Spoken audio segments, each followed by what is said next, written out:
مدرس قرر يقسم طلبته مجموعات جوه الامتحان حسب معرفته بيهم. في مجموعات كان امتحانهم صعب قوي، ومجموعات تانية كان امتحانهم اسهل بكتير.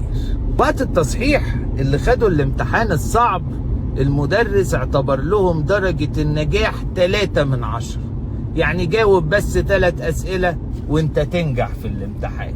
واللي امتحانهم اسهل كان درجة النجاح 8 من 10، عشان تنجح لازم تجاوب على الاقل 8 اسئلة.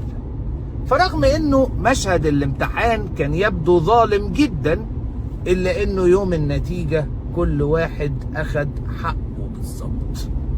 المثل البسيط ده يشبه جدا يا جماعة الدنيا اللي احنا عايشين فيها وتوزيع اقدار ربنا علينا، ولله المثل الاعلى.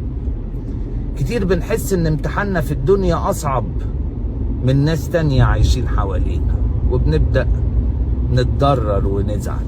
بس ساعتها لازم نفتكر وعدين من ربنا لينا. الوعد الاول: لا يكلف الله نفسا الا وسعها، لو انت مش قد الشيلة دي ما كانش كتبها عليك. الوعد التاني: ولا يظلم ربك احدا، بس العدل الحقيقي هتشوفه يوم النتيجة مش جوه الامتحان.